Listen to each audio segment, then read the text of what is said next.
आप सभी का एक बार फिर से स्वागत है साध्य पीएससी एकेडमी में। और सभी स्टूडेंट को गुड मॉर्निंग, जितने भी साथी हमारे साथ जुड़े हुए हैं या फिर जुड़ रहे हैं और जुड़ने वाले हैं। तो आप सभी से रिक्वेस्ट है कि ऑडियो वीडियो को एक बार चेक करेंगे और बताएंगे दोनों चीज़ें सही से आ रही कि नहीं आ रही। फिर हम क्लास को स्टार्ट करेंगे बिना देरी के। और जैसा कि आप सभी को पता है कि सीएमओ मुख्य नगर पालिका अधिकारी और एसआई के लिए यहाँ पर न्यू बैच स्टार्ट किया जा रहा है, जिसमें यहाँ पर अभी डेमो के रूप में इतिहास की क्लासेस हो रही है। तो इनसे आप जुड़ रहे हैं और मैं आपको इतिहास की जानकारी दूंगा। चलिए, जितने भी साथी जुड़ेंगे तो बता देंगे ऑडियो वीडियो को लेकर। चलो तो क्लास को स्टार्ट करते हैं। और आप सभी को बता देना चाहूँगा कि साध्य पीएससी एकेडमी के द्वारा 11 अगस्त मतलब अगले मंडे से यहाँ पर शिक्षक भर्ती, सीएमओ, एसआई जैसे बहुत सारे नए बैचेस स्टार्ट किया जा रहा है। तो जिन भी अभ्यर्थियों को तैयारी करना है अपने अपने कोर्स में यहाँ पर एडमिशन होके तैयारी करेंगे, बहुत अच्छी तरीके से यहाँ पर तैयारी कराया जाएगा। चलिए, तो जितने बच्चे यहाँ पर जुड़ेंगे एक बार ऑडियो वीडियो को बता देंगे, फिर हम क्लास को स्टार्ट करते हैं बिना देरी के।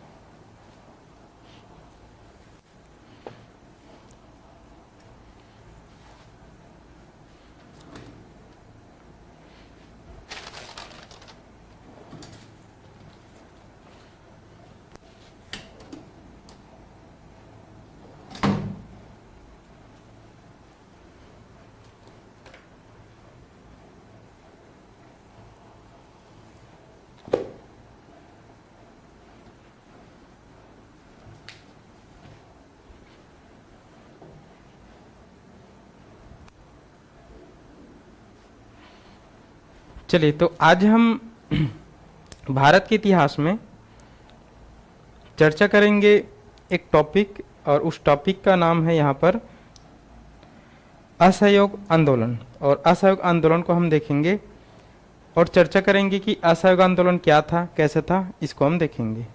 चलिए, तो जितने भी साथी जुड़ चुके हैं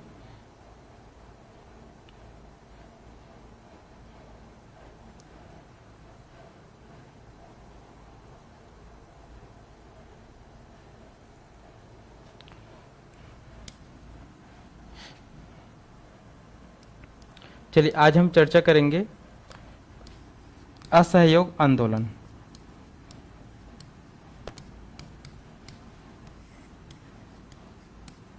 नॉन कॉरपोरेशन मूवमेंट, ठीक है, चर्चा करेंगे। और जो असहयोग आंदोलन हुआ था वो 1920 में हुआ था, और इसके बारे में हम देखेंगे और समझने का हम प्रयास करेंगे कि जो असहयोग आंदोलन है, इस असहयोग आंदोलन में क्या क्या चीज़ें हुआ था, क्या क्या इम्पोर्टेंट चीज़ें यहाँ पर पूछा जाता है, उसको हम समझने का प्रयास करेंगे और देखते जाएंगे।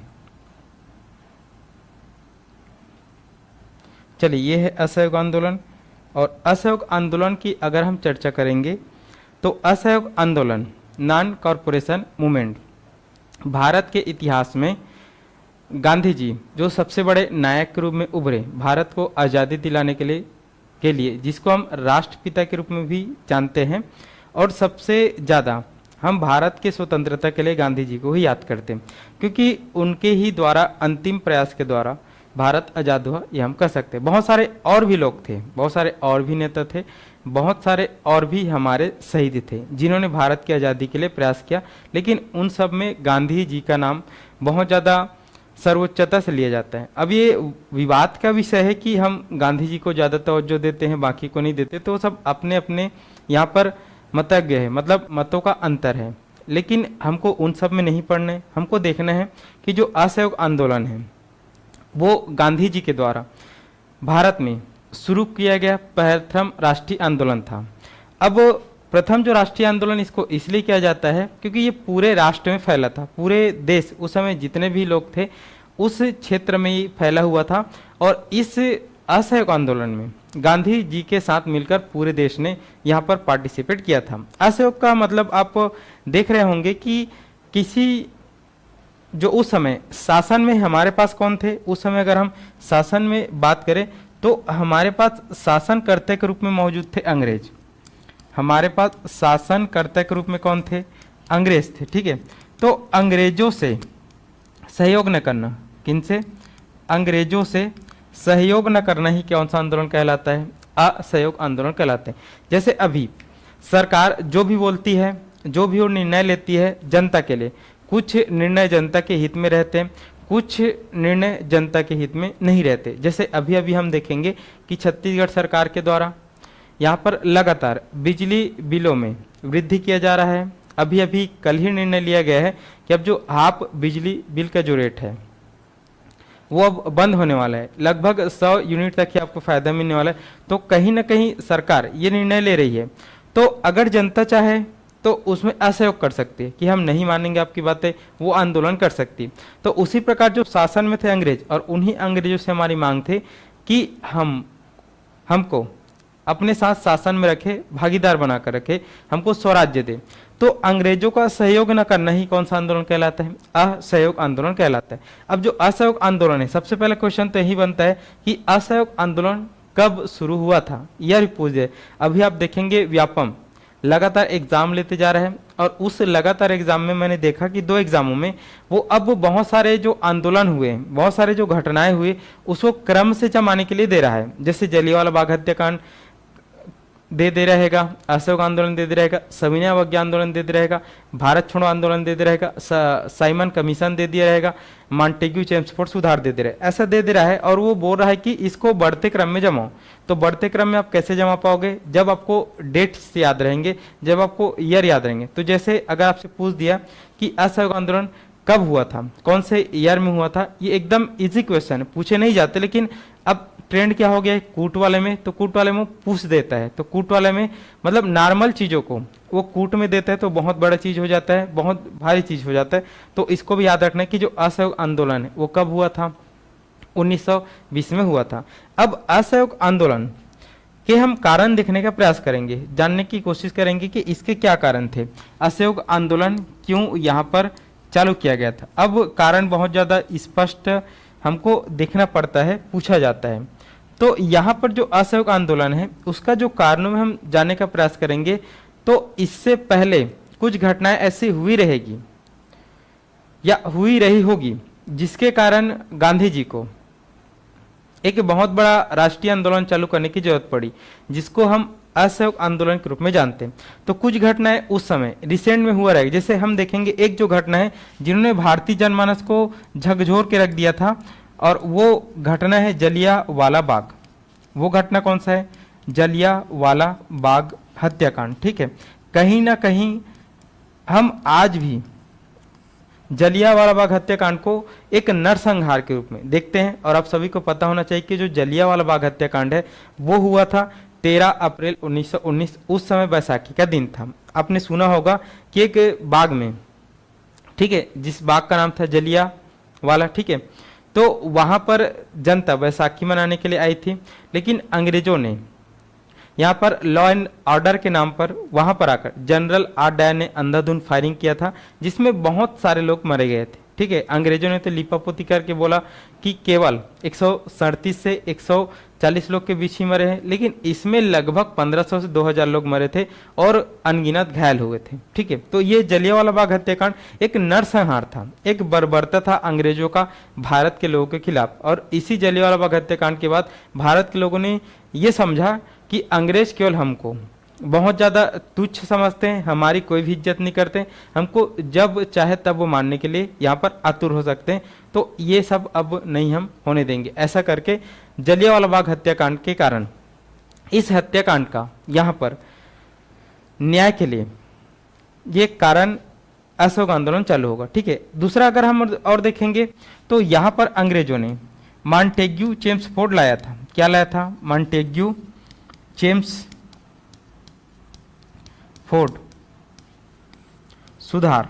ठीक है, तो जो मॉन्टेग्यू चेम्सफोर्ड सुधार जो 1919 में आया था, ठीक है, भारतीय बहुत सारा मांग कर रहे थे, तो उन्हीं सब मांगों को यहाँ पर भारतीयों के देने के लिए मॉन्टेग्यू चेम्सफोर्ड एक सुधार लाए थे। ठीक है, तो जब मॉन्टेग्यू चेम्सफोर्ड, उस समय हम देखेंगे तो मॉन्टेग्यू भारत सचिव रहेंगे और जो चेम्सफोर्ड है भारत के वायसराय रहेंगे। तो इन्होंने एक सुधार लाया था जो असफल हो गया। कैसा हो गया? असफल हो गया। जैसे भारतीयों ने मांग की थी तो उन मांगों पर ये जो सुधार है वो खरा नहीं उतर पाया। तो मॉन्टेग्यू चेम्सफोर्ड सुधार जो भारतीयों की अभी तक बहुत ज़्यादा मांग थी कि भारत के लिए बहुत अच्छे अच्छे कानून लाया जाए, भारत में जल कल्याणकारी नीति चलाया जाए, भारत के लोगों को यहाँ पर जो विधान सभाएं, जो विधान परिषदें हैं, ठीक है, मतलब केंद्रीय विधानसभा, उसमें भागीदारी दिया जाए। इन सब चीज़ों की मांग भारतीय बहुत पहले से करते आ रहे थे। तो उन सब मांगों को यहाँ पर देने के लिए मॉन्टेग्यू चेम्सफोर्ड सुधार लाया गया था। वो उनकी तरफ से सुधार था लेकिन हमारे लिए असफल ही था, उसमें हमारे लिए कुछ था ही नहीं, ठीक है। तो ये असफल था हमारे लिए, तो उसमें और ज़्यादा सुधार कराना और भारतीयों की भागीदारी कराना ये कारण था, ठीक है। एक और है हमारे पास रोलेक्ट सत्याग्रह। कौन सा? रोलेक्ट सत्याग्रह। रोलेक्ट सत्याग्रह का बंद हो जाना। रोलेक्ट सत्याग्रह का बंद हो जाना। अब ये रोलेक्ट सत्याग्रह क्या है इसको भी हम समझते। देखो, रोलेक्ट सत्याग्रह का बंद हो जाना, हमने देखा था कि जब प्रथम वर्ल्ड वॉर जो 1914 से लेकर 1918 तक चलेगा, तो उस समय अंग्रेजों ने कानून बनाए थे भारत के लोग ज़्यादा इधर उधर न कर सके करके। तो वो कानून जब प्रथम वर्ल्ड वॉर समाप्त हुआ तो फिर अंग्रेजों ने भारतीयों को नियंत्रित करने के लिए एक नया कानून लाया था और उस कानून को हम बोलते हैं रोलेक्ट कानून। और जो रोलेक्ट एक्ट था जिसके प्रावधान इस तरीके थे कि किसी भी भारतीय को संदेह के आधार पर यहाँ पर गिरफ्तार किया जा सकता है, उसका कारण भी नहीं बताया जाएगा और न ही उसको वकील करने का अधिकार रहेगा और न ही वो अपने तरफ से कोई दलील ले सकता है। मतलब अंग्रेज अगर उनको शक है किसी भी चीज़ के तो उस पर राजद्रोहात्मक कानून लगाकर नज़रबंद कर दिया जाएगा। तो उसी का विरोध हम कर रहे थे और उसी विरोध के फलस्वरूप हम देखेंगे जब हमारे पंजाब के दो नेता सत्यपाल मलिक और सैफुद्दीन किचली जब विरोध करेंगे तो उन्हीं को यहाँ पर बंद कर लिया जाता है इसी रोलेक्ट एक्ट के अंतर्गत। और उसी को छुड़ाने के लिए हम क्या करते हैं, जलियांवाला बाग हत्याकांड में जलियांवाला बाग में हम मीटिंग करते हैं। तो उसी रोलेक्ट एक्ट के कारण जलियांवाला बाग हत्याकांड हुआ था। तो वो जो रोलेक्ट सत्याग्रह चल रहा था कि रोलेक्ट एक्ट को वापस लो, उस कानून को वापस लो, वो हमारे भारतीयों के लिए सही नहीं है करके, तो वो रोलेक्ट सत्याग्रह जलियांवाला बाग हत्याकांड के बाद बंद हो गया था। तो इसके कारण भी हम देखेंगे एक आंदोलन चालू होगा और वो आंदोलन कौन सा था? असहयोग आंदोलन था। तो यहाँ पर आपको ये स्पष्ट हो जाना चाहिए कि असहयोग आंदोलन 1920 में हुआ था, गांधी जी के द्वारा किया गया भारत में पहला राष्ट्रीय आंदोलन था। क्योंकि गांधी जी बहुत समय दक्षिण अफ्रीका में रहे, ठीक है, और भारत आने के बाद उन्होंने धीरे धीरे भारत की राजनीति को समझा और देखा कि अंग्रेज गलत कर रहे हैं। तो तब जाकर उन्होंने एक असहयोग आंदोलन चालू किया जो 1920 में था। इसके कारण जलियांवाला बाग हत्याकांड है, मॉन्टेग्यू चेम्सफोर्ड सुधार असफल था और रोलेक्ट सत्याग्रह का बंद हो जाना, ये सब इसके चालू होने के कारण थे। अब अगर आपसे पूछे कि जो असहयोग आंदोलन था इसके उद्देश्य क्या थे, कि असहयोग आंदोलन को हमने किस उद्देश्य से चालू किया था, तो जो असहयोग आंदोलन है इनके अगर हम उद्देश्यों की बात करें तो इनका जो उद्देश्य रहेगा चालू करने का, उसमें से फिर वही बात आ जाएगा। पहला, स्वराज्य की प्राप्ति करना, स्वराज्य की प्राप्ति, स्वराज्य की प्राप्ति, ठीक है, स्वराज्य की प्राप्ति करना। अब हम बहुत पहले से यहाँ पर स्वराज कर रहे थे। अब स्वराज क्या है? स्वराज का मतलब होता है कि ये जो देश है, मतलब उस समय जो हमारा भारत देश था, उस देश के मूल निवासी हम हैं, लेकिन उस पर आकर यहाँ पर शासन अंग्रेज करते हैं, ठीक है, अंग्रेज शासन करे, लेकिन हमको हमारे देश में भी हमारी भागीदारी होना चाहिए। तो ये कहलाता है स्वराज्य, कि हम अपने घर के मालिक हैं और उसमें भी हमको यहाँ पर भागीदारी होना चाहिए। ये स्वराज्य प्राप्ति करना था। हाँ, याद रखेंगे यहाँ तक अभी पूर्ण स्वराज्य नहीं आएगा। पूर्ण स्वराज्य 1929 में आएगा कि अब हमको भागीदारी नहीं चाहिए, अब हमको पूरा हमारा देश चाहिए। लेकिन अभी तक असहयोग आंदोलन में हमको उद्देश्य क्या थे? स्वराज्य की प्राप्ति करना, ठीक है। उसके बाद हम देखेंगे यहाँ पर जो जलियांवाला बाग हत्याकांड है उसका न्याय प्राप्त करना। जलियांवाला बाग हत्याकांड का हमको न्याय प्राप्त करना था। मैंने बताया कि जो जलियांवाला बाग हत्याकांड है एकदम बर्बरता था। आज भी ये बहुत क्रूर तरीके से अंग्रेजों के द्वारा किया गया एक प्रयास था भारतीयों को मारने के लिए, ठीक है। तो इसका न्याय हमको प्राप्त करना था। जैसे मैंने बताया था कि जलियांवाला बाग हत्याकांड को अंग्रेज बहुत अच्छी तरीके से ये बोलते थे कि ये सही था। यहाँ तक कि जो जलियांवाला बाग हत्याकांड करने वाला जो आर डायर था, जिन्होंने अंधाधुंध गोलियां चलाई थी, भारतीयों को मारा था, उनको यहाँ पर ब्रिटिश संसद ने पुरस्कार दिया था। ठीक है, तो इसका हमको न्याय प्राप्त करना था, हमको जलियांवाला बाग हत्याकांड के संबंध में न्याय चाहिए था, ये हमको देखना है। एक और चीज है यहाँ पर कि इसका जो उद्देश्य था, एक और आंदोलन जो इसी के पैरेलल, इससे पहले जो चल रहा था वो था खिलाफत आंदोलन। कौन सा आंदोलन? खिलाफत आंदोलन। अब जो खिलाफत आंदोलन है, दरअसल ये एक धार्मिक आंदोलन था। धार्मिक आंदोलन है मतलब कि इसमें जो मुस्लिम धर्म के जो लोग थे, तो मुस्लिम धर्म में खलीफा का पद होता है, और प्रथम वर्ल्ड वार के दौरान टर्की एक देश था, तो उसी में जो मुस्लिम जगत का जो सर्वोच्च धार्मिक गुरु होते हैं, जिसको हम खलीफा बोलते हैं, वो वहीं पे रहता था। तो उस खलीफा का अपमान किया था, उनको गद्दी से उतारा था अंग्रेजों ने, तो उन्हीं को बचाने के लिए यहाँ पर एक आंदोलन चलाया गया था, जिसको हम बोलते हैं खिलाफत आंदोलन। तो खिलाफत आंदोलन एक धार्मिक आंदोलन था, लेकिन गांधी जी ने यहाँ पर सभी लोगों का साथ लेने के लिए, सभी धर्मों का साथ लेने के लिए इस खिलाफत आंदोलन को वो अपने साथ मिलाएंगे, और वो खिलाफत आंदोलन को भी न्याय दिलवाने का प्रयास करेंगे। तो ये इनके उद्देश्य है। चलिए, मैं देख पा रहा हूँ यहाँ पर भावना जी जुड़े हुए, दिव्या नेताम जुड़े हैं, गुड मॉर्निंग आपको भी, अवनीश श्रीवास, राजेश और किरण मंजारे। चलिए, जितने भी साथी जुड़े हैं आप सभी का स्वागत है, और जहां पर भी समझ नहीं आएगा आप सभी बताएंगे। चलिए, तो देखते हैं, ये इनके उद्देश्य हैं। ठीक है, इनके यहाँ पर उद्देश्य आएंगे और असहयोग आंदोलन के। अब हम देखते हैं कि जो असहयोग आंदोलन है ये प्रारंभ कब हुआ, इसको हमको देखना है, इंपॉर्टेंट है।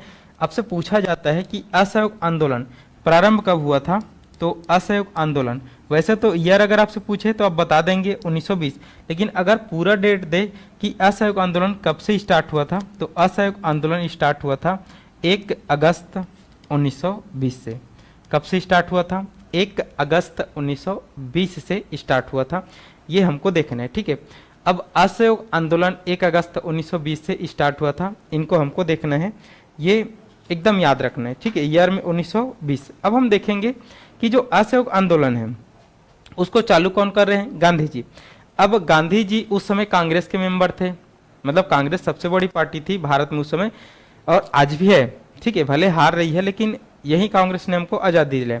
तो इस कांग्रेस से इस असहयोग आंदोलन को पारित कराना है, क्योंकि कांग्रेस में बहुत सारे लोग हैं और उसमें से खुद एक मेंबर कौन थे? गांधी जी थे। तो असहयोग आंदोलन को यहाँ पर पारित कराने के लिए कांग्रेस के मंच, क्योंकि कांग्रेस के मंच से अगर हम इसको पारित कराएंगे, असहयोग आंदोलन के लिए अनुमति लेंगे, तो ज्यादा यहाँ पर समर्थन मिलेगा, ज्यादा लोग इसके साथ में आएंगे। अगर खुद गांधी जी अकेले करेंगे तो गांधी जी खुद भी जानते कि मैं अकेले करूंगा तो लोग नहीं आएंगे। लोग उस समय जानते कांग्रेस को, और कांग्रेस एक बहुत बड़ी संस्था थी, बहुत सारे लोग इस समय तक जुड़ चुके थे और जुड़ भी रहे थे। ठीक है, तो इसीलिए यहाँ पर कांग्रेस का एक विशेष अधिवेशन बुलाया गया था, जो हुआ था 4 सितंबर 1920 को यहाँ पर कलकत्ता में, और कलकत्ता में उसके अध्यक्ष थे लाला लाजपत राय। तो जब विशेष अधिवेशन इसी असहयोग आंदोलन के लिए बुलाया गया, देखो शुरुआत कब किया गया था? अगस्त, और अगस्त के जस्ट अगले महीने आता है सितंबर, तो सितंबर में विशेष अधिवेशन, स्पेशल यहाँ पर अधिवेशन कराया गया था। और उस स्पेशल अधिवेशन में गांधी जी ने कांग्रेस से मन से ये अनुमति मांगी थी कि मैं असहयोग आंदोलन चालू कर रहे, उसमें कांग्रेस मेरा साथ दे या फिर कांग्रेस के पूरे लोग मेरे साथ आए। ठीक है, तो फिर उसमें विरोध हुआ, बहुत सारे लोगों ने विरोध किया कि ऐसा आंदोलन अभी नहीं करना है, बहुत सारे यहाँ पर क्रिया और प्रतिक्रिया हुई। ठीक है, फिर भी यहाँ पर विरोध के बावजूद उस विशेष अधिवेशन में जो कलकत्ता में हुआ था, जिसकी अध्यक्षता लाला लाजपत राय ने किया था, उसमें पास हो गया। अब एक चीज और हम पढ़ेंगे कि जो कांग्रेस का जो वार्षिक अधिवेशन होता था वो होता है दिसंबर में, हर साल दिसंबर में, आज भी वार्षिक अधिवेशन होता है कांग्रेस का, और उसमें आगामी वर्ष के और जो उस वर्ष है उसमें बहुत सारे क्रियाकलाप, क्या क्या करेंगे, कैसे हम पार्टी को आगे बढ़ाएं, क्या क्या चीजें होनी चाहिए, उन सब के बारे में विचार विमर्श किया जाता है। उस समय भी किया जाता था। तो अभी तो अब एक पार्टी है, लेकिन उस समय भारत को आजादी, भारत के लोग की मांग, भारत लोग की समस्या को रखना उस पार्टी का काम था। तो अब कांग्रेस का वार्षिक अधिवेशन होगा, किनका? कांग्रेस का वार्षिक अधिवेशन 1920 का ना, कांग्रेस का वार्षिक अधिवेशन,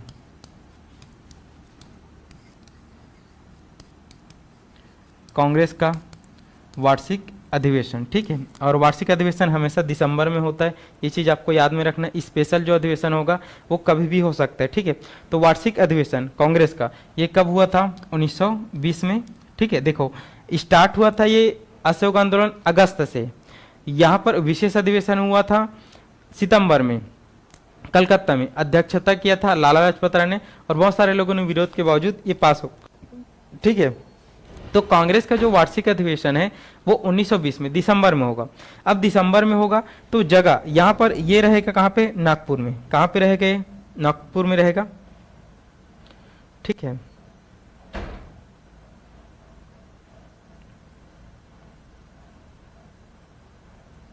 चलिए देखते हैं,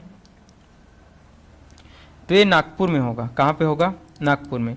अब इसके जो अध्यक्ष रहेंगे, ठीक है, इस अधिवेशन की अध्यक्षता करेंगे वी राघवाचारी या फिर विजय राघवाचारी, वी राघवाचारी, ये इसकी अध्यक्षता करेंगे। अब देखो इस विशेष अधिवेशन मतलब विशेष अधिवेशन में अनुमति मिलने के बाद अब यहाँ पर गांधी जी इस वार्षिक अधिवेशन में इस असहयोग आंदोलन के प्रस्ताव की पुष्टि करेंगे। किसकी पुष्टि हो जाएगी? असहयोग आंदोलन के प्रस्ताव की पुष्टि, असहयोग आंदोलन के प्रस्ताव की पुष्टि, असहयोग आंदोलन के प्रस्ताव की पुष्टि, प्रस्ताव की पुष्टि, ठीक है। चलिए यहाँ पर इंपॉर्टेंट ये है, पूछा जाता है कि असहयोग आंदोलन के प्रस्ताव की पुष्टि या फिर असहयोग आंदोलन स्पष्ट रूप से कांग्रेस के कौन से अधिवेशन में उनको अनुमति मिली थी? तो आपको ध्यान पे रखना है कि असहयोग आंदोलन की अनुमति कांग्रेस के 1920 के वार्षिक अधिवेशन में हुई थी, जिसके अध्यक्ष कौन थे? वी राघवाचार्य। अब इस वार्षिक अधिवेशन में कुछ कुछ चीजें और है जो इंपॉर्टेंट है। अब यहाँ पर एक और चीज है तिलक स्वराज्य फंड। एक और चीज कौन सा है? तिलक स्वराज्य फंड की स्थापना किया गया। किनका स्थापना किया गया? तिलक स्वराज्य फंड की स्थापना किया जाएगा, ठीक है। तो जो तिलक स्वराज्य फंड है, जैसे हम सभी जानते हैं कि जो गांधी जी से पहले बाल गंगाधर तिलक बहुत बड़े नेता थे भारत में, और उन्होंने भारतीय जनमानस में स्वराज्य और उनके साथ साथ अंग्रेजों से लड़ने के लिए एक बहुत ज़्यादा प्रचार प्रसार किया था, और लोग उनके बहुत बड़े भक्त भी रहे। तो खुद गांधी जी बोलते थे कि जब तक कांग्रेस में बाल गंगाधर तिलक जैसे लोग हैं तब तक कांग्रेस को गांधी जी की जरूरत नहीं है। और अनफॉर्चुनेटली या फिर कहे कि दुर्भाग्य हमारा ये रहा कि 1920 में ही यहाँ पर तिलक जी की मृत्यु हो जाती है। तो तिलक जी की जब मृत्यु हो जाती है और असहयोग आंदोलन हमको चालू करना है, तो आंदोलन के लिए पैसा लगता है, बहुत सारे कार्यक्रम हमको करने पड़ते हैं लोगों को जागरूक करने के लिए। तो उन कार्यक्रमों के लिए हमको फंड की जरूरत पड़ती है, और फंड उस समय कांग्रेस में भी नहीं है। तो इसी में यहाँ पर तिलक स्वराज्य फंड की स्थापना किया जाएगा, और 1 करोड़ रुपए लक्ष्य रखा जाएगा कि हम एक तिलक स्वराज्य फंड बना रहे हैं, और उसमें हम 1 करोड़ का लक्ष्य रखते। देखो 1 करोड़, ठीक है, आज भी 1 करोड़ बहुत ज़्यादा है, ठीक है, लेकिन ये कब की बात है? 1920 की बात है। कब की बात है? 1920 की बात है, ठीक है। लगभग हम देखेंगे आज से 105 साल पहले की बात है। तो उस तिलक स्वराज्य फंड में 1 करोड़ रुपए यहाँ पर जमा करने का लक्ष्य रखा गया था। अब ये जमा कोई कांग्रेस के लोग ही नहीं करे, पूरी जनता करे कि हमको असहयोग आंदोलन करना है। उसमें थोड़े थोड़े पैसे आप क्या करते जाइए, जान में देते जाइए। तो तिलक स्वराज्य फंड की स्थापना इसी में किया गया था, और 1 करोड़ लक्ष्य यहाँ पर रखा गया था, और 1 करोड़ लक्ष्य बहुत जल्दी हो जाएगा, ठीक है। अब हम देखते हैं कि यहाँ पर जो कांग्रेस है, इस कांग्रेस को अभी तक हम देखेंगे कि कांग्रेस जो पार्टी है वो बनी थी 1885 में, और शुरुआत में इसमें केवल पढ़े लिखे लोग ही आते थे, बड़े बड़े वकील, बड़े बड़े शिक्षाविद और ज़्यादा पढ़े लिखे लोग, लेकिन इनमें जो आम जनता है वो नहीं आती थी। तो गांधी जी ने देखा कि अगर हमको जनमानस को बढ़ाना है, हमको प्रतिनिधित्व को बढ़ाना है, लोगों का जमावड़ा अगर हमको बहुत ज़्यादा फैलाना है, तो इस पार्टी को हमको गांव से जोड़ना पड़ेगा। जब तक गांव के लोग एकदम बेफिक्र होकर नहीं आएंगे तब तक पार्टी नहीं बनेगा, और इसका जन समर्थन भी उतना नहीं होगा जैसे हमको चाहिए। तो गांधी जी ने क्या किया कि कांग्रेस को ग्रामीण स्तर तक पहुंचा दिया, और ग्रामीण स्तर तक पहुंचाने के लिए उन्होंने सदस्यता शुल्क, ठीक है, कांग्रेस को कहाँ तक पहुंचाया? ग्रामीण स्तर तक, ग्रामीण स्तर तक, ठीक है। और उन्होंने सदस्यता शुल्क रख दिया 25 पैसे। कितने पैसे रख दिया, 25 पैसे, और इस 25 पैसे को हम जानते हैं 4 आना के रूप में। कितने के रूप में, 4 आना के, और उम्र रख दिया 21 वर्ष। तो आज आप देखते हो कि जो कांग्रेस है वो कांग्रेस गांव-गांव तक फैली है, ठीक है, कि गांव-गांव के लोग कांग्रेस के मेंबर हैं। लेकिन इससे पहले 1920 से पहले नहीं थे, केवल अच्छे पढ़े लिखे लोग जो राजनीति में इंटरेस्ट रखते थे वही जुड़ पाते थे। लेकिन आज आप देखो गांव का एक किसान, गांव का एक अनपढ़ व्यक्ति भी जुड़ा हुआ कांग्रेस से, ठीक है। तो ये आपको देखना है कि ग्रामीण स्तर तक, आज आपने देखा होगा कि ब्लॉक कांग्रेस कमेटी बनता है, ठीक है, ग्रामीण कांग्रेस कमेटी बनता है, डिस्ट्रिक्ट कांग्रेस कमेटी बनता है। तो उनका यहाँ पर बहुत ज़्यादा योगदान किनका है, गांधी जी का है, कि उन्होंने कांग्रेस को घर घर पहुंचा दिया, ठीक है। तो कांग्रेस आज इतना बड़ा बना है तो उसके पीछे कौन है, गांधी जी है, जिन्होंने 1920 में ये प्रयास किया। नहीं तो हो सकता है कि बहुत बाद में गांव तक आता है, लेकिन गांधी जी ने सोचा कि हमको जन सैलाब लाना है तो गांव में ही सबसे ज्यादा जनसंख्या है, गांव के लोगों को हमको जोड़ना है, ठीक है। एक और चीज इंपॉर्टेंट है कि इसी अधिवेशन में कांग्रेस में एक कमेटी का गठन किया गया 15 सदस्य, ठीक है। तो 15 सदस्यीय कार्यकारिणी समिति का गठन किया गया। यहाँ पर 15 सदस्यीय कार्यकारिणी समिति का गठन किया गया। 15 सदस्यीय कार्यकारिणी समिति का गठन यहाँ पर किया गया, ठीक है। अब ये 15 सदस्यीय कार्यकारिणी क्या है, देखो मैंने बताया कि कांग्रेस का जो अधिवेशन होता है, किसी भी चीज को हमको कांग्रेस के मंच पे रखने के लिए हमको अधिवेशन कराना पड़ता है, और अधिवेशन कराने में सभी लोग को बुलाना पड़ता है, एक जगह पे करना पड़ता है और निर्णय लेना पड़ता है। तो गांधी जी ने बोला कि कोई भी चीज को हमको रखना है। जैसे गांधी जी ने खुद ये महसूस किया कि मेरे को अगर असहयोग आंदोलन को कांग्रेस से मंचित कराएं तो अधिवेशन बुलाने के अलावा कोई और भी चारा नहीं है। तो गांधी जी ने बोला कि हमको छोटे छोटे निर्णय को लेने के लिए बार बार अधिवेशन की जरूरत नहीं पड़नी चाहिए, बार बार विशेष अधिवेशन की जरूरत नहीं पड़नी चाहिए। तो एक कोर कमेटी होनी चाहिए, और वही कोर कमेटी छोटे छोटे चीजों में डिसीजन ले ले, और उसमें जितने भी कांग्रेस के लोग हैं सब उसमें हाँ ना में जवाब दे दे, ठीक है। तो 15 सदस्यीय कार्यकारिणी इंपॉर्टेंट है, पूछा जाता है। इसकी बैठक बीच बीच में होती रहेगी, वार्षिक अधिवेशन करने की जरूरत नहीं है, और पूरे कांग्रेस के लोगों को बुलाने की जरूरत नहीं। तो कांग्रेस का वार्षिक अधिवेशन जो 1920 में हुआ था, नागपुर में अध्यक्षता किए थे वी राघवाचार्य ने। इसका मूल उद्देश्य था इस अधिवेशन में असहयोग आंदोलन को पूरी तरीके से कांग्रेस से मन से पारित कराना। तो उसकी पुष्टि हुई इसी में, और तिलक स्वराज्य फंड की स्थापना, और 1 करोड़ लक्ष्य रखा गया था, ग्रामीण स्तर तक यहाँ पर फैलाया गया, और उसके लिए 25 पैसे यहाँ पर एक सदस्यता शुल्क रखा गया था, ये हमको देखना है। और इसमें 15 सदस्यीय कार्यकारिणी समिति का गठन किया गया था, ये हमको देखना है। तो क्वेश्चन पूछा जाता है कि यहाँ पर असहयोग आंदोलन की पुष्टि कांग्रेस के कौन से वार्षिक अधिवेशन से हुई थी, आपको बताना है कांग्रेस का नागपुर अधिवेशन, ठीक है। उसकी अध्यक्षता पूछेगा तो वी राघवाचारी। और तिलक स्वराज्य फंड की स्थापना कब, तो इसी में उसका लक्ष्य आपको बता देना है। कांग्रेस कार्यकारिणी समिति का गठन कौन से अधिवेशन में, इसको भी आपको बता देना है। और ग्रामीण स्तर तक पहुंचाने का यहाँ पर श्रेय किसको दिया जाता है, गांधी जी को दिया जाता है। तो इतना चीज इंपॉर्टेंट है। तो जितने बच्चे ऑनलाइन के माध्यम से जुड़े हैं एक बार बता देंगे कि आपको चीज़ें समझ आ रही कि नहीं है, फिर हम क्लास को आगे बढ़ाते हैं और समझते हैं आगे और क्या क्या होगा इस असहयोग आंदोलन में।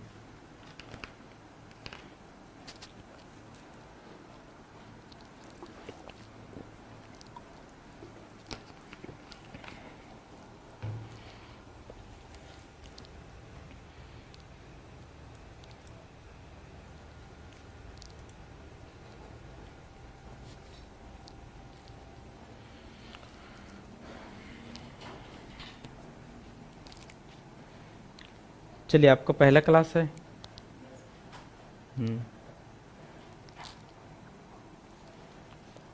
कहाँ चले गए थे आप, तो आए थे ना यहाँ पे। मेरा क्लास नहीं हुआ था कि चली गई थी। अच्छा, कौन से वाले हो आप, पटवारी, अमीन पटवारी। यहीं भेजे आपको। ठीक है, हम लोग इतिहास पढ़ रहे हैं, सुने उन्हें होंगे। हाँ, तो उसी को पढ़ रहे हैं, 20 से पढ़ रहे हैं अभी, ठीक है, समझ आएगा, थोड़ा सा बैठेंगे तो।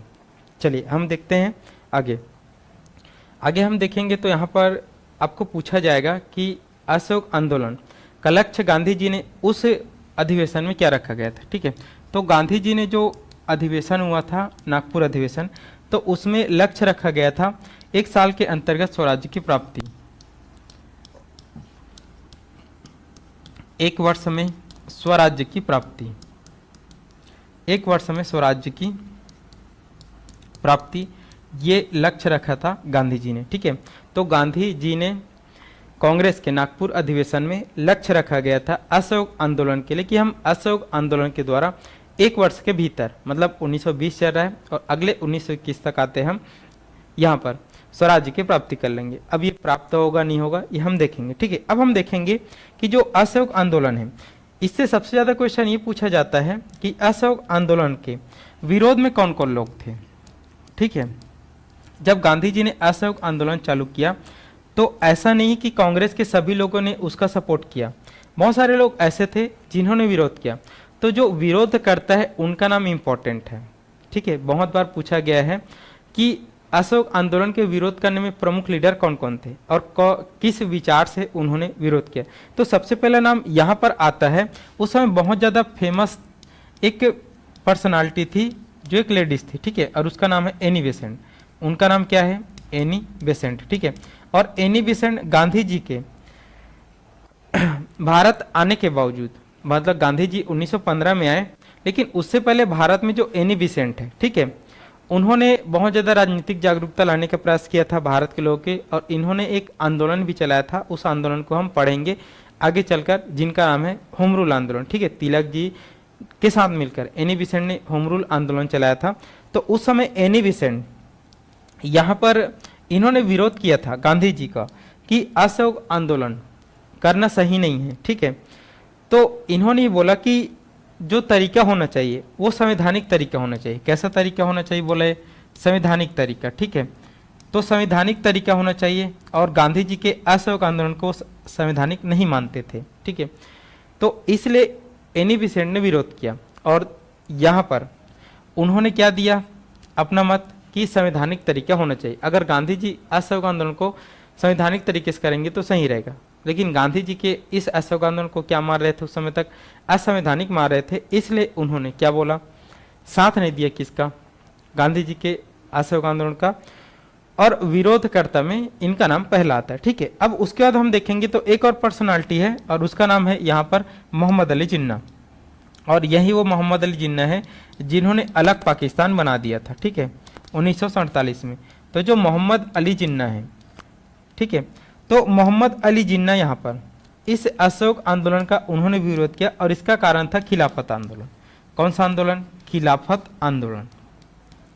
देखो, मोहम्मद अली जिन्ना ने गांधी जी को ये बात बोला कि गांधी जी, आपका जो असहयोग आंदोलन है उसके जो कार्यशैली है, उसके जो कार्यप्रणाली बहुत अच्छे हैं, इससे प्रभाव पड़ेगा अंग्रेजों पर, इससे प्रभाव बढ़े या फिर दबाव पड़ेगा अंग्रेजों पर। लेकिन यहाँ पर आपने एक आंदोलन को इसमें मिला लिया है। मैंने बताया था कि खिलाफत आंदोलन को मिलाया था किसने? गांधी जी ने इस असहयोग आंदोलन में। और खिलाफत आंदोलन को मैंने ये भी बताया कि एक धार्मिक आंदोलन था, वो मुस्लिमों से संबंधित था जो अपने खलीफा के अपमान का बदला ले रहे थे।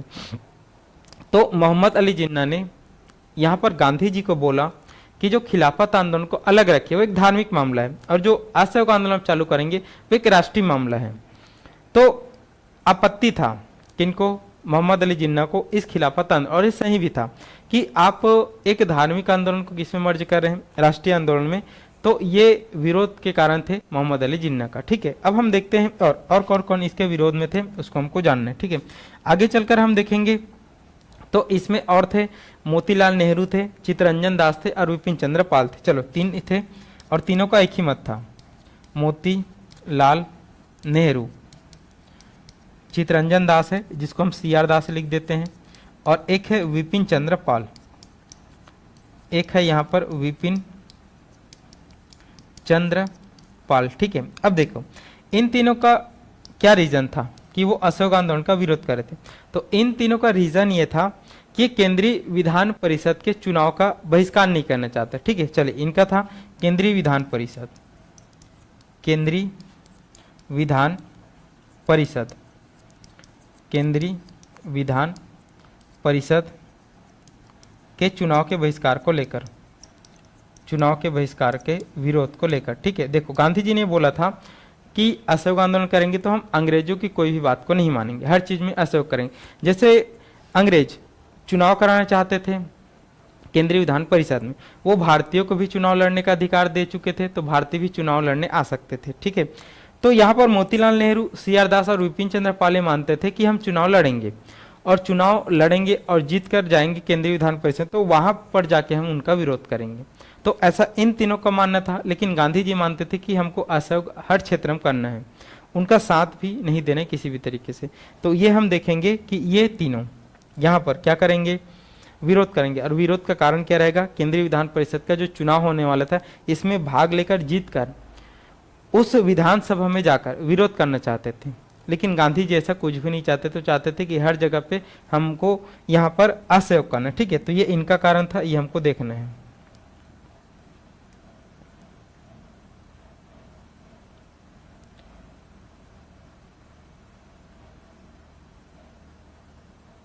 चलिए और कौन कौन से लोग हैं उसको भी हम देखते हैं। चलिए ये हो गया मोतीलाल नेहरू, सी.आर. दास और विपिन चंद्र पाल। अब एक और हम देखते हैं रविन्द्रनाथ टैगोर। रविन्द्रनाथ टैगोर ये भी इंपॉर्टेंट पर्सनालिटी है, रविंद्रनाथ टैगोर। तो जो रविन्द्रनाथ टैगोर हैं, रविन्द्रनाथ टैगोर ने यहाँ पर हम देखेंगे तो इन्होंने बहिष्कार का विरोध किया था। किनका विरोध किया था, बहिष्कार का। रविन्द्रनाथ टैगोर का एक ही मकसद था कि हम बहिष्कार करते हैं तो उससे हमको नुकसान होता है। जैसे बच्चे पढ़ने जाते हैं, कॉलेज जाते हैं, बहुत सारे सेवा करने जाते हैं, मतलब काम करने जाते हैं, तो अगर हम बहिष्कार करेंगे तो बच्चों की शिक्षा रुकेगा, बच्चे जो कॉलेज जाते हैं उनकी शिक्षा रुकेगा और उनमें अनपढ़ता आ जाएगी।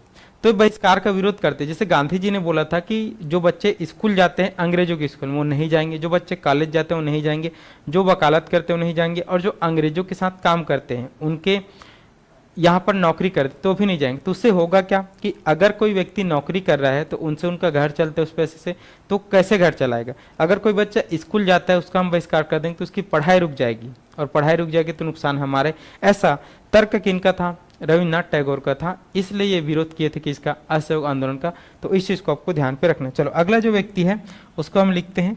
तो अगला जो व्यक्ति जो विरोध किया था वो था सुरेंद्र नाथ बनर्जी। वो कौन था, सुरेंद्र नाथ बनर्जी, बहुत इंपॉर्टेंट यहाँ पर नेता थे बंगाल के। तो जो सुरेंद्र नाथ बनर्जी था इसका भी यही तर्क था। कौन सा तर्क था, ये वाला, जो मोतीलाल नेहरू, सी.आर. दास और विपिन चंद्र पाल ये भी चुनाव में भाग लेना चाहते थे। ठीक है, और चुनाव में भाग लेकर अंग्रेजों का असहयोग करना चाहते थे। तो ये भी सेम थे, किसके समान, मोतीलाल नेहरू, सी.आर. दास और विपिन चंद्र पाल। चलिए तो एक टॉपिक यहाँ पर हमको देखना है कि जो गांधी जी का असहयोग आंदोलन था उसके विरोधकर्ता में कौन कौन लोग शामिल थे और क्या क्या कारण थे। तो पहला हमको देखना है एनी बेसेंट। इन्होंने संवैधानिक तरीका नहीं माना था गांधी जी के असहयोग को, तो विरोध किया। मोहम्मद अली जिन्ना, खिलाफत आंदोलन जो मर्ज किया था गांधी जी ने उनके खिलाफ थे। और ये सभी क्या करना चाहते थे, केंद्रीय विधानसभा का जो चुनाव होने वाला था उसमें भाग लेकर असहयोग करना चाहते। ठीक है, और रविन्द्रनाथ टैगोर ने बहिष्कार का विरोध किया था, और सुरेंद्र नाथ बनर्जी भी यहाँ पर चुनाव में भाग लेना चाहते थे।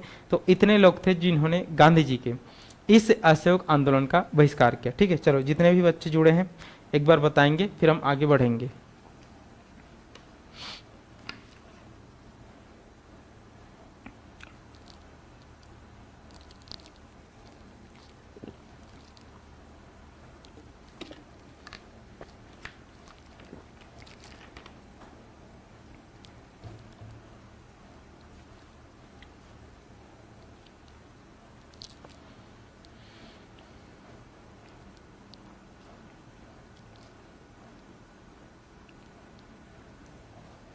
चलिए अब हम देखते हैं कि जो असहयोग आंदोलन था इसकी रूपरेखा क्या थी, इसमें काम क्या करना था। ठीक है, असहयोग आंदोलन का हम देखेंगे रूपरेखा। तो जो असहयोग आंदोलन था इसकी रूपरेखा या फिर इसके कार्यशैली की अगर हम बात करें तो इसके रूपरेखा या फिर कार्यशैली में एक था नकारात्मक कार्य। एक कौन था हमारे पास, नकारात्मक कार्य, नकारात्मक कार्य, और एक था सकारात्मक कार्य। सकारात्मक कार्य कि जो असहयोग आंदोलन है वो काम कैसे करेगा, किस रूप से गांधी जी चला रहे थे उसको हमको समझना पड़े। देखो गांधी जी ने तो ये बोल दिया था कि हमको असहयोग आंदोलन चलाना है तो हर चीज में असहयोग करना है अंग्रेजों का। जैसे यहाँ पर गांधी जी ने बोला था कि अंग्रेजों ने जितना भी सरकारी उपाधि हमको दिया है उसका बहिष्कार करना है। ठीक है, तो इन्होंने बोला कि हमको बहिष्कार करना है। क्या करना है? बहिष्कार करना है। अब बहिष्कार हर चीज के करना है जो अंग्रेज हमारे ऊपर थोप रहे हैं या फिर हम अंग्रेजों की सेवा लेते। तो इन्होंने बोला कि हमको बहिष्कार करना है अंग्रेजों की सेवाओं का। तो बहिष्कार हमको अगर अंग्रेजों की सेवाओं का करना है तो कौन कौन से अंग्रेजों की सेवा है? जैसे अंग्रेज भारतीयों को यहाँ पर खुश करने के लिए बहुत सारी सरकारी उपाधि देते थे, तो उन उपाधियों का कोई मतलब नहीं था। जैसे गांधी जी को भी केसरी हिंद की उपाधि मिला था, जैसे बहुत सारे लोग को राय बहादुर की उपाधि मिला था, और बहुत सारी उपाधि हमको मिला था। तो उन उपाधियों का हमको त्याग करना है। ठीक है, उनसे कोई मतलब नहीं। उसके बाद उन्होंने सरकारी शिक्षा का बहिष्कार की बात किया था कि अंग्रेज जो भी स्कूल खोले हैं, जो भी कॉलेज खोले हैं जिसमें भारत के लोग पढ़ने जाते हैं, मतलब भारत के बच्चे लोग पढ़ने जाते हैं, तो उन सरकारी शिक्षा का हमको बहिष्कार करना है। कोई भी बच्चा पढ़ने नहीं जाएगा, कोई भी बच्चा ना तो कॉलेज जाएगा ना तो स्कूल जाएगा। उससे होगा क्या? उससे फर्क ये पड़ेगा कि अंग्रेजों का जो स्कूल है वो खाली रहेंगे, खाली रहेंगे तो उनको नुकसान होगा, ना तो उनको पैसा मिलेगा और न ही उनको कुछ भी प्राप्त होगा। तो वो यहाँ पर खाली ही रहेगा। ठीक है, तो सरकारी शिक्षा का हमको बहिष्कार करना है। उसके बाद हम देखेंगे वकालत। कोर्ट किनका है? अंग्रेजों का है, लेकिन उसमें काम करने कौन जाते हैं? भारतीय वकील जाते हैं। तो जितने भी भारतीय लोग हैं जो वकालत करते हैं वो क्या करेंगे? वकालत का त्याग करेंगे, नहीं करने जाएंगे वकालत। ठीक है, उसके साथ साथ ही हम देखेंगे विदेशी वस्तु जो अंग्रेज हमको बेचते थे, तो उन विदेशी वस्तुओं का हमको त्याग करना है। ठीक है, उन विदेशी वस्तुओं का हमको त्याग करना है। हमको अंग्रेजों के द्वारा जो प्रोडक्ट लाए जाते हैं, जो बेचे जाते हैं, उनको यूज ही नहीं करना है। ठीक है, ये हमको देखना है। तो ये नकारात्मक कार्य। अब इसको आपको देखकर लग रहा होगा कि यहाँ पर ऐसे में अगर रहेंगे तो हम तो कुछ आगे बढ़ ही नहीं पाएंगे, क्योंकि अगर सरकारी उपाधि से चल कोई मतलब नहीं पड़ेगा क्योंकि वो दिया बच जाता है। लेकिन अगर हम शिक्षा नहीं लेंगे, उनकी वकालत नहीं करेंगे, उसकी जो स्वास्थ्य संबंधी योजना है उनका लाभ हम नहीं लेंगे, यहाँ तक कि विदेशी वस्तु का हम उपयोग नहीं करेंगे, तो उस समय तो भारतीय वस्तु बहुत कम बनती थी, हम कैसे जिएंगे? तो गांधी जी ने बोला कि डरने वाली कोई बात नहीं, हम सकारात्मक कार्य करेंगे, उसके लिए हम खुद प्रयास करेंगे। तो उसी में गांधी जी ने बोला था कि सकारात्मक कार्य हम क्या करेंगे? जैसे सरकारी उपाधि का हम त्याग करेंगे तो उससे हमको कोई फर्क नहीं पड़ता। जैसे सरकारी शिक्षा का हम त्याग करेंगे तो हमारे बच्चे कहाँ पढ़ेंगे? तो उन्होंने बोला कि हमको राष्ट्रीय शिक्षा के लिए कार्य करना है। किसके लिए कार्य करना है? राष्ट्रीय शिक्षा। ठीक है, तो आप देखोगे कि यहाँ पर 1920 के दरमियान जब ये सब चीज चालू हो गया तो जो बड़े बड़े नेता थे उन्होंने अपने घर में स्कूल खोले, राष्ट्रीय विद्यालय की स्थापना किया, अपने घर में स्कूल खोले। और जो बच्चे अब स्कूल छोड़ चुके थे, जो अंग्रेजों के यहाँ पढ़ने नहीं जाते थे, वो उनके यहाँ पढ़ने आते थे, तो कहीं ना कहीं उनकी शिक्षा नहीं रुकी। ठीक है, तो हम राष्ट्रीय शिक्षा के लिए प्रयास करेंगे, हम अपने स्तर पर स्कूल भी खोलेंगे, अपने स्तर पर हम कॉलेज भी खोलेंगे। और अब हमारे बच्चे जो भारत के हैं वो भारत के ही लोगों के स्कूल में आएंगे और भारत के लोगों की कॉलेज में आएंगे। ये इतना जल्दी नहीं हो सकता, लेकिन हम धीरे धीरे प्रयास करेंगे। तो अब देखोगे कि जब आप छत्तीसगढ़ का इतिहास पढ़ोगे तो उस समय बहुत सारे नेता, जैसे बाबू छोटेलाल है, जैसे हम देखेंगे वामाराव लाखे, सब अपने घर में स्कूल खोलेंगे और वहां पर बच्चे लोग को पढ़ने बुलाएंगे। ठीक है, तो ये सकारात्मक कार्य, हम धीरे धीरे क्या होते जाएंगे? आत्मनिर्भर होते जाएंगे। उसके बाद हम देखेंगे जैसे हम वकालत के त्याग करते हैं, हम वकालत के त्याग करते तो फिर न्याय कैसे मिलेगा? तो उसके लिए गांधी जी ने बोला कि हम राष्ट्रीय पंचायत किसकी स्थापना करेंगे? राष्ट्रीय पंचायत। हम गांव में पंचायत लगाएंगे। हम क्या लगाएंगे? गांव में पंचायत लगाएंगे, गांव में हम न्याय देंगे। ठीक है, जैसे आज भी आप देखते हो कि जब भी गांव में कुछ भी दिक्कत होता है सबसे पहले गांव में ही लिया जाता है उसको, और गांव के लोग पंच परमेश्वर जिसको बोलते हैं वही न्याय करता है। जब हम उसमें सेटिस्फाई नहीं रहते तब हम पुलिस में आते हैं, तब हम कोर्ट में जाते हैं। तो आज भी राष्ट्रीय पंचायत का कॉन्सेप्ट है कि अब हमको न्याय मांगने की इनके पास जाने की जरूरत नहीं, गाँव में जो पंच परमेश्वर है वो सभी न्याय करेंगे। ठीक है, तो हम देखेंगे इसके साथ साथ ही हम देखेंगे कि यहाँ पर बहुत सारे और कार्य किए जाएंगे, जैसे कौमी एकता, मतलब लोगों में एकता को बढ़ाने का प्रयास किया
चलिए अब आ रहा है क्या, बताएंगे एक बार।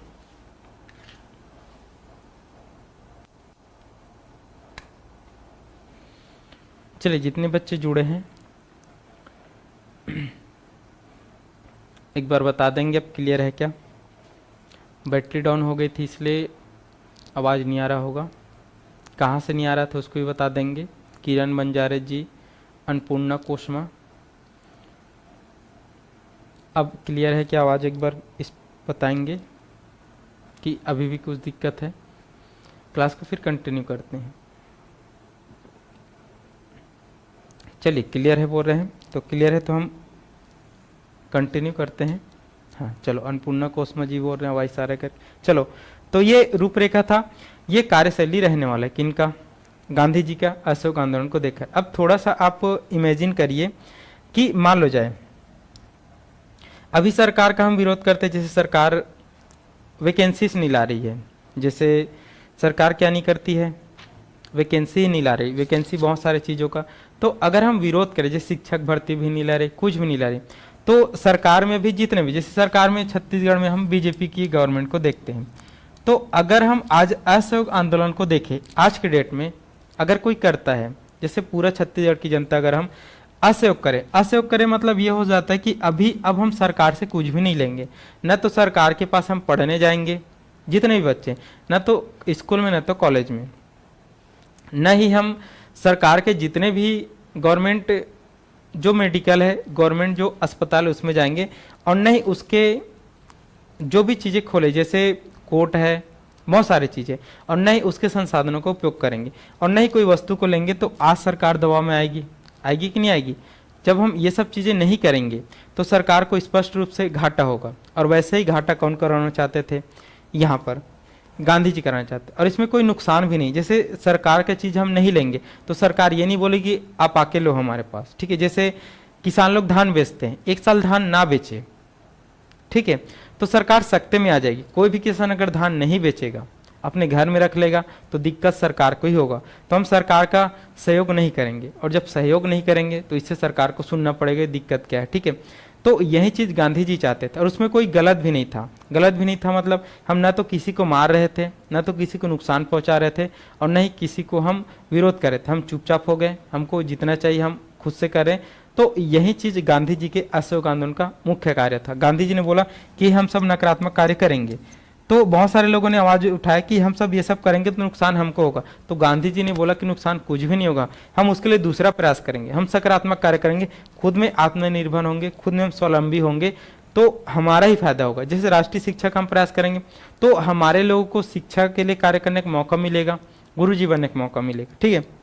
राष्ट्रीय पंचायत खोलेंगे तो उनके पास कोई केस नहीं जाएगा, तो हमारे लोग को ही मिलेगा, ठीक है। हम कोई भी प्रोडक्ट इनका उपयोग नहीं करेंगे तो हम खुद बनाएंगे, तो हमारे लोग को मिलेगा, हमारे लोग के वस्तुओं को ज़्यादा भाव मिलेगा। ये गांधी जी का विचार था, और एक बहुत अच्छा कॉन्सेप्ट था, हमको देखना है, ठीक है। तो ये रूपरेखा था असहयोग आंदोलन का। चलिए अब कुछ इंपॉर्टेंट फैक्ट और पढ़ते हैं इस असहयोग आंदोलन के। पूछा जाता है कि असहयोग आंदोलन के दौरान कौन कौन से उपाधियों का त्याग किसने किसने किया था। तो इसमें आप एक लिखेंगे गांधी जी खुद इस आंदोलन को चला रहे थे, तो उन्होंने दो उपाधि, एक हम देखेंगे केसर ए हिंद की उपाधि, एक कौन सा उपाधि, केसर ए हिंद की उपाधि, और एक और उपाधि है बोर पदक। एक और उपाधि कौन सा है, बोर पदक। तो इस केसर ए हिंद की उपाधि और बोर पदक का त्याग गांधी जी ने असहयोग आंदोलन के दौरान किया था। जो केसर ए हिंद की जो उपाधि है वो गांधी जी को प्रथम वर्ल्ड वार में अंग्रेजों के सहयोग करने के कारण मिला था। गांधी जी जब भारत आएंगे और प्रथम वर्ल्ड वार चलता रहेगा, तो फिर गांधी जी ये चाहेंगे कि भारत के जो लोग हैं वो अंग्रेजों का साथ दें और उस सेना में शामिल हो, क्योंकि उस समय अंग्रेज ये बरगलाए थे कि हम प्रथम वर्ल्ड वार के बाद भारत में लोकतंत्र की स्थापना करेंगे, बहुत सारी चीज़ जिससे गांधी जी प्रभाव में आए थे। उन्होंने लोगों को मतलब भारत के युवाओं को आह्वान किया था कि अब अंग्रेजों की सेना में जाकर शामिल। तो उनके अच्छे कार्य के लिए अंग्रेजों के द्वारा गांधी जी को कौन सा पदक दिया गया था, एक सर्वोच्च सम्मान केसर हिंद की उपाधि। बोर पदक जब गांधी जी दक्षिण अफ्रीका में रहते थे तो वहां पर भी उन्होंने अंग्रेजों का सहयोग किया था, तो वहां पे बोर पदक मिला था, ठीक है। एक बोर युद्ध हुआ था, उसके कारण बोर पदक मिला था। तो इन दो उपाधियों का त्याग गांधी जी कब कर देंगे, असहयोग आंदोलन के दौरान कर देंगे। पूछा जाता है कि गांधी जी ने केसर हिंद की उपाधि का त्याग कौन से आंदोलन के दौरान किया था? तो आपको बताना है असहयोग आंदोलन के दौरान। अब हम देखेंगे कुछ और चीज, जैसे एक व्यक्ति जमनालाल बजाज, एक व्यक्ति कौन है? जमनालाल बजाज, ठीक है। तो जमनालाल जो बजाज है उन्होंने भी यहाँ पर एक उपाधि का त्याग किया था, उस उपाधि का नाम है राय बहादुर। उस उपाधि का नाम क्या है? राय बहादुर की उपाधि का त्याग किया था किसने? जमनालाल बजाज ने, ठीक है। उसके बाद हम देखेंगे तो यहाँ पर बहुत सारे लोगों ने वकालत का त्याग किया था। अब वकालत का त्याग तो हम देखेंगे तो उस समय के जितने भी बड़े बड़े नेता थे, जैसे अगर हम बात करें खुद गांधी जी की बात करें, मोतीलाल नेहरू की बात करें, उनके बेटे जवाहरलाल नेहरू की बात करें, सरदार वल्लभ भाई पटेल की बात करें, लाला लाजपत राय की बात करें, देश बंधु चित्तरंजन दास की बात करें, सी राजगोपालाचारी की बात करें, जितने भी बड़े बड़े नेता थे वो सब लॉयर थे, वो सब वकालत करते थे, वो सब क्या थे? बैरिस्टर थे, वकील थे। तो उन सभी लोगों ने, जितने भी मैंने अभी नाम लिए, सबने वकालत का त्याग कर दिया। सबने क्या कर दिया? वकालत का त्याग कर दिया। तो इन सब चीज़ों को आपको लिखना है। केसर हिंद की उपाधि और बोर पदक गांधी जी ने त्यागे, जमनालाल बजाज ने राय बहादुर की उपाधि का त्याग किया, और बाकी बहुत सारे जो लोग थे, बहुत सारे जितने भी बड़े नेता थे सब वकील ही थे। तो उन सब ने इसी दरमियान क्या कर दिया? वकालत का त्याग कर दिया, ठीक है। तो ये हमको देखना है। चलो, तो ये असहयोग आंदोलन चलता रहा और भारत के लोग पूरी तरीके से असहयोग करते रहे अंग्रेजों का। अब इससे प्रभाव क्या पड़ेगा? इससे प्रभाव ये पड़ेगा कि सत्ते में कौन आ गए? अंग्रेज आ गए, और अब अंग्रेजों को लगातार नुकसान झेलना पड़ रहा है। और यहाँ पर बार बार अंग्रेजों की तरफ से भारत में, अब भारत में जो प्रमुख होता था वो वायसराय होता था। कौन होता था? वायसराय होता था, जो भारत के लिए यहाँ पर पूरी तरीके से जिम्मेदार था। तो बार बार ब्रिटेन की संसद से वायसराय को मैसेज पे मैसेज आ रहा है कि भारत में इस असहयोग आंदोलन को रोका जाए, इस नॉन कॉरपोरेशन मूवमेंट को रोका जाए किसी भी तरीके से करके। तो वायसराय बार बार यही बोलता था कि भारत के लोग कुछ कर ही नहीं रहे, कुछ गलती कर ही नहीं रहे, अगर जब तक वो गलती नहीं करेंगे तब तक हम उसको मान नहीं सकते। वो केवल चुपचाप बैठ गए हैं और वो हमको कुछ भी नहीं कर रहे हैं। तो बार बार यहाँ पर भारत के वायसराय को चिट्ठी आता था कि रोको किसी भी तरीके से असहयोग आंदोलन को, हमको बहुत ज़्यादा नुकसान हो रहा है। लेकिन वायसराय यही बोल देते थे कि भारत के लोग कुछ कर ही नहीं रहे, उसके पास कुछ भी नहीं कि हम उसको रोक सके, हम उनको मार सके, हम उसको जेल में डाल सके। विरोध करते थे, शांतिपूर्वक करते थे।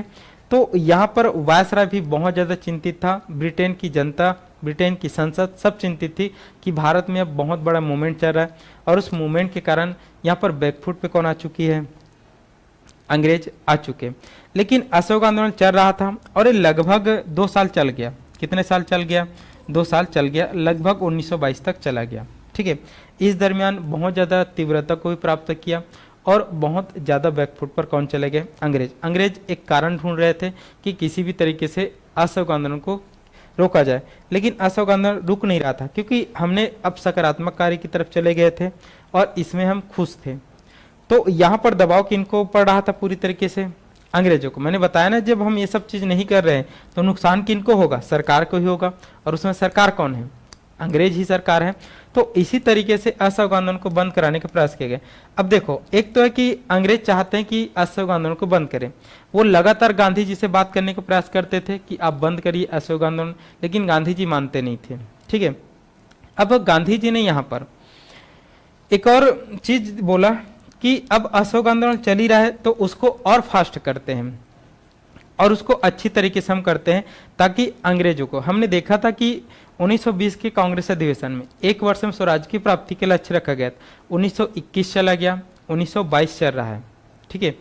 तो जब 1922 चल रहा है तो अब गांधी जी ने देखा कि 1 वर्ष में हमको स्वराज की प्राप्ति तो हुई नहीं है, तो अब उसको और तेज किया जाए। तो अंग्रेजों से और ज़्यादा मांग करने के लिए गांधी जी ने अब यहाँ पर 1 फरवरी 1922 को, कहाँ पर? 1 फरवरी 1922। देखो, मैंने बताया था कि दिसंबर 1920 में नागपुर अधिवेशन में गांधी जी ने लक्ष्य रखा था कि 1 वर्ष में हमको प्राप्त हो जाना चाहिए क्या? स्वराज्य की प्राप्ति। अब देखो, ये दिसंबर 1920 में, तो दिसंबर 1921 तक क्या प्राप्त होना था? स्वराज प्राप्त होना था। दिसंबर 1921 निकल गया, गांधी जी ने देखा कि स्वराज तो हमको जो लक्ष्य रखे थे हमको प्राप्त नहीं, तो गांधी जी ने अब देखो 1922 लग गया, जनवरी भी चला गया और 1 फरवरी 1922 को गांधी जी ने ये आह्वान किया, और वो आह्वान उन्होंने बारदोली से किया। कहाँ से किया? बारदोली। बारदोली एक जगह है जो पड़ता है गुजरात में। बारदोली से गांधी जी ने आह्वान किया। कब किया? 1 फरवरी 1922 को। ये बारदोली सूरत आप जानते हो कि गुजरात में पड़ता है, ठीक है। तो बारदोली से 1 फरवरी 1922 को गांधी जी ने आह्वान किया कि अब असहयोग आंदोलन से हमको उतने सकारात्मक परिणाम नहीं निकल रहे। भले सरकार दबाव में आ रही है, किस में आ रही? सरकार दबाव में आ रही है, लेकिन हमको सकारात्मक परिणाम प्राप्त नहीं हो रहा है। तो अब गांधी जी ने ये बोला, और गांधी जी ने घोषणा किया कि 1 हफ्ते के अंतर्गत, किसके अंतर्गत? 1 हफ्ते के अंतर्गत अंग्रेज हमारी बात माने। अंग्रेज किसकी बात माने? हमारी बात माने, मतलब गांधी जी की बात माने। और अगर आप अब नहीं मानेंगे तो अब हम इससे ज्यादा, असहयोग से भी ज्यादा हम और विरोध करेंगे। अब असहयोग से ज्यादा विरोध क्या हो सकता है? तो गांधी जी ने बोला अब हम आपके कानूनों को तोड़ेंगे। अभी तक तो शांत थे, हम केवल आपका असहयोग कर रहे थे, लेकिन अब हम क्या करेंगे? सविनय अवज्ञा करेंगे। अब हम क्या करेंगे? सविनय अवज्ञा, सविनय अवज्ञा करेंगे। अब इस सविनय अवज्ञा का मतलब ये होता है कि अंग्रेजों के द्वारा जो कानून बनाया गया था उसको हम तोड़ देंगे। जैसे गांधी जी ने बोला कि अब हम लगान नहीं देंगे। क्या नहीं देंगे? लगान नहीं देंगे, ठीक है। अब हम कोई कर नहीं देंगे। जैसे लगान कौन देता है? किसान देते हैं ना, अपने खेत पर जितने भूमि उपजाते हैं, और हम कोई कर नहीं देंगे। कर कौन देता है? जो आम आदमी है, जो किसानी नहीं करते, ठीक है। तो अब हम ना लगान देंगे और नहीं कर देंगे। तो अब जैसे हम लगान और कर नहीं देंगे, क्या नहीं देंगे? लगान और कर नहीं देंगे, तो अंग्रेजों को जो पैसा प्राप्त हो रहा था टैक्स के रूप में, आज भी सरकार को सबसे ज्यादा प्राप्ति किससे होता है? टैक्स से ही होता है। और उसी टैक्स को अगर हम नहीं देंगे तो सरकार तो दबाव में आएगी ही, ठीक है। किससे चलाएगी? वो नहीं चला पाएगी ना। तो अब गांधी जी ने बोला कि अब असहयोग से कुछ नहीं मिल रहा है हमको, तो मैं 1 हफ्ते का टाइम देता हूं। उन्होंने घोषणा कब किया? 1 फरवरी 1922, जिसको बारदोली घोषणा भी बोला जाता है। किसके सकारात्मक परिणाम नहीं आने से? असहयोग आंदोलन के सकारात्मक परिणाम नहीं आने से 1 हफ्ते के अंतर्गत अगर आपने हमारी बात नहीं मानी तो अब हम सविनय अवज्ञा करेंगे और लगान भी नहीं देंगे, कर भी नहीं देंगे। तब और ज्यादा प्रभाव किस पर पड़ेगा? सरकार पर पड़ेगा। तो ऐसा घोषणा किसने कर दिया? गांधी जी। अब देखो ये कब का है? 1 फरवरी। और गांधी जी ने कितने दिन का टाइम दिया है? 1 हफ्ते। और 1 हफ्ते में कितने दिन होता है? 7 दिन। लेकिन यहाँ पर गांधी जी की बातों पूरा होते, 1 हफ्ता पूरा होते, उससे पहले यहाँ पर एक चीज हो गया, एक घटना हो गई, और उस घटना को हम जानते हैं यहाँ पर चौरा चौरी कांड के रूप में। किस कांड के रूप में जानते हैं? चौरा चौरी कांड, या फिर चौरा चौरी घटना बोलते हैं। अभी जो चौरा चौरी कांड होता है, ये होता है यहाँ पर, एक डेट आपको लिखना है, 5 फरवरी 1922। गांधी जी ने घोषणा कब किया है? 1 फरवरी को किया है, ठीक है। 1 हफ्ते के अंतर्गत अगर आप बात माने, ठीक, नहीं तो हम सविनय अवज्ञा करेंगे। लेकिन उसी दरमियान 1 हफ्ता पूरा होने से पहले 5 फरवरी 1922 को एक कांड हो जाता है। कांड का नाम क्या है? चौरा चौरी कांड, ठीक है। चौरा चौरी एक जगह है जो पड़ता है कहाँ पर? यूपी में, ठीक है। यूपी में जो गोरखपुर डिस्ट्रिक्ट है वहां पर एक जगह है, कौन सा? चौरा चौरी, उत्तर प्रदेश। अब होता क्या है इसमें? पुलिस और आम जनता के बीच में, किसके बीच में? पुलिस व जनता के बीच में झड़प हो जाती है, ठीक है। अब पुलिस कौन है? अंग्रेजों की तरफ से है। पुलिस कौन है? अंग्रेज है ना भाई, और जनता तो हम लोग हैं। तो इसमें पुलिस और जनता के बीच में यहाँ पर एक झड़प हो जाती है, और झड़प ये होता है कि यहाँ पर कुछ लोग जो चौरा चौरी के थे वो जा रहे थे शांतिपूर्वक तरीके से। तो पुलिस भी बौखलाई हुई थी कि अंग्रेज, मतलब अंग्रेज वाले लोग ही पुलिस थे, तो भारतीयों से पिछले 1.5 से 2 साल से क्या हुई है? घबराई हुई है। तो उनके मन में भी उबाल है। तो यहाँ पर जनता और पुलिस के बीच में हो जाता है कुछ झड़प। तो उसी झड़प में होता क्या है कि जो जनता है वो जाकर इस पुलिस स्टेशन में, यहाँ के पुलिस स्टेशन में जाकर आग लगा देती है। और जब वो आग लगाती है तो इसमें उस पुलिस चौकी में जितने भी पुलिसकर्मी थे, संख्या बताई जाती है 22। संख्या क्या बताई जाती है? 22 पुलिसकर्मी जिंदा जल जाते। अब देखो, अभी तक असहयोग आंदोलन जब से चालू हुआ था तब से कुछ भी घटना ऐसे नहीं हुआ था। और वैसी घटना कौन ढूंढ रहे थे? अंग्रेज, ताकि भारत के लोग गलती करें और हम भारतीयों को सजा दें। और अब गलती हो चुका है, कौन सा? चौरा चौरी कांड की भारत की जनता ने, उधर की जनता ने किसको नुकसान पहुंचा दिया है? अंग्रेजों को नुकसान पहुंचा। और कहीं ना कहीं 22 पुलिसकर्मी जिंदा जले, मतलब हत्या है, सामूहिक हत्या है ना। तो इसी के कारण अब यहाँ पर असहयोग आंदोलन क्या होने वाला है? बंद होने वाला है। जैसे इस घटना को देखा, चौरा चौरी कांड को किसने देखा? गांधी जी। तो गांधी जी ने यहाँ पर तुरंत एक्शन लिया और उन्होंने जो असहयोग आंदोलन अभी तक अच्छा चल रहा था उनको गांधी जी ने स्थगित कर दिया। स्थगित कब कर देंगे? वो 12 फरवरी 1922 को स्थगित कर देंगे। ठीक है, तो असहयोग आंदोलन स्थगित कब हो जाएगा? 12 फरवरी 1922। और उसमें सबसे मेन कारण था कौन सी घटना?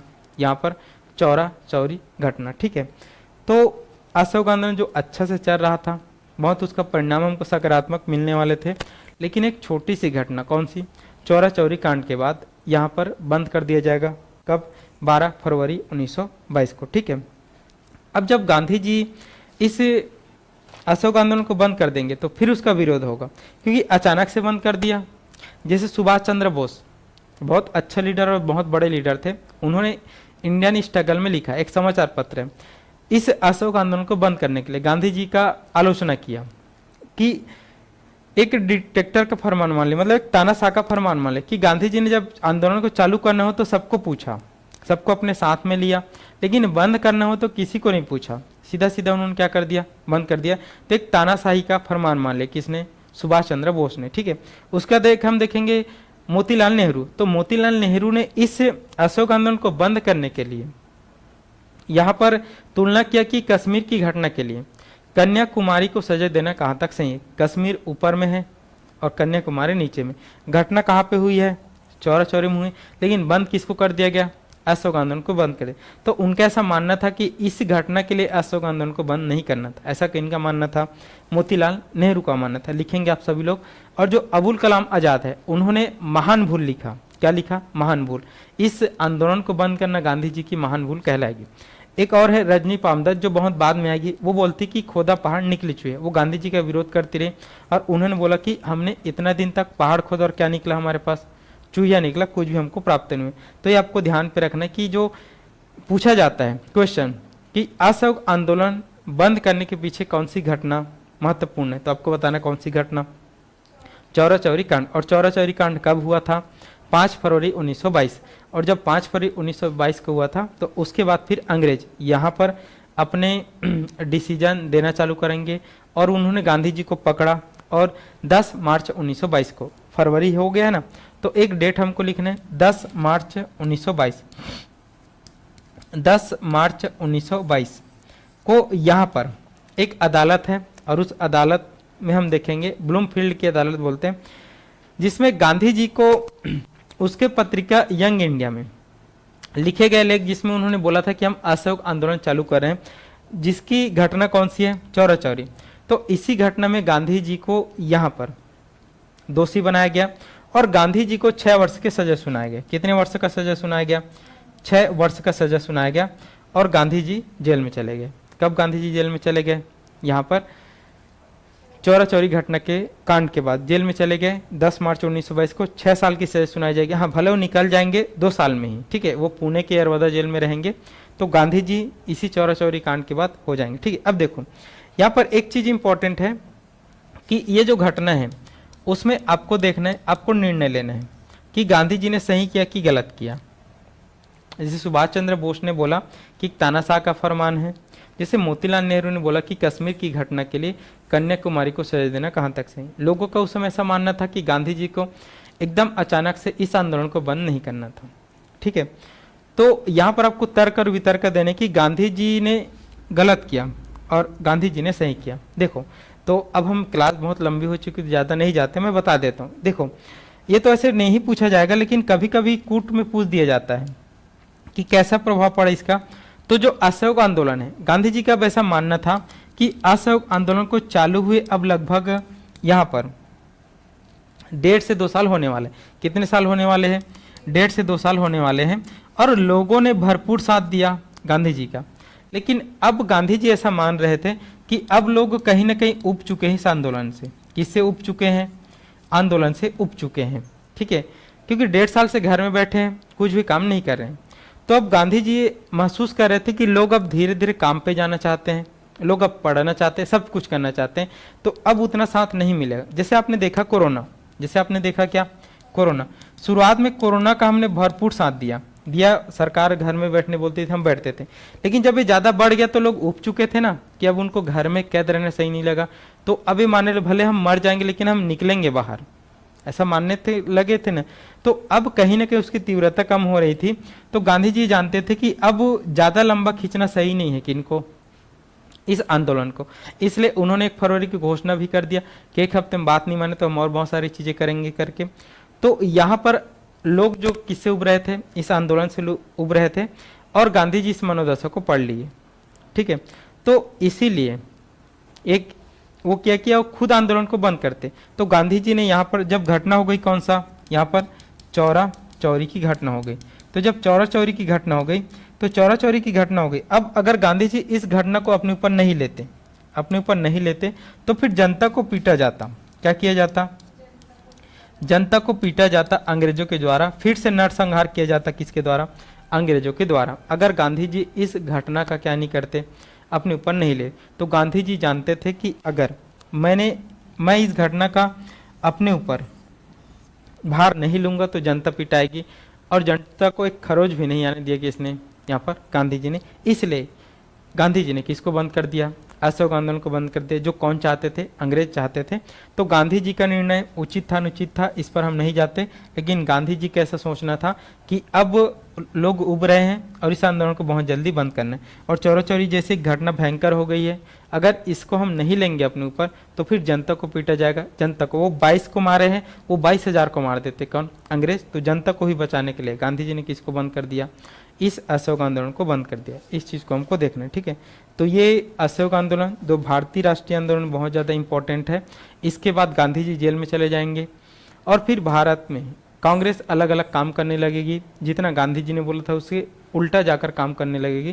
तो ये असहयोग आंदोलन था, और अगर इसमें साथ मिला रहता और थोड़े दिन चला रहता तो हो सकता है कि और अच्छे डिसीजन आए रहते और भारत का इतिहास कुछ और रहता। तो ये कौन सा आंदोलन है, असहयोग आंदोलन है। तो असहयोग आंदोलन महत्वपूर्ण घटना है भारतीय इतिहास में, गांधी जी का प्रथम राष्ट्रीय आंदोलन। बहुत सारे क्वेश्चन यहाँ से आते हैं, ठीक है। तो इस चीज़ को आपको देखना है, जितने भी चीज़ मैंने आपको बताया, फैक्चुअल चीज़ें भी बताया और जो तर्क वितर्क वाला वो भी चीज़ बताया, तो ये सब आपको रहने चाहिए। तो चलिए, जितने बच्चे जुड़े हैं हमारे साथ, तो आज के लिए इतना ही। और कल कुछ और टॉपिक लाएंगे इतिहास का, कुछ अच्छा टॉपिक लाएंगे जहाँ से बहुत ज़्यादा क्वेश्चन पूछा जाता है। तो कल परसों आएगा, फिर 11 तारीख से एकदम नया बैच स्टार्ट हो जाएगा जिसमें हम शुरू से पढ़ेंगे इतिहास को, ये हमको देखना है, ठीक है। चलो, तो आज के लिए इतना ही। और जितने भी बच्चे जुड़े हैं आप सभी के धन्यवाद, और जुड़े रहिएगा साध्य PSC एकेडमी के साथ और अपनी तैयारी करते रहिए। चलिए, धन्यवाद आप सभी का।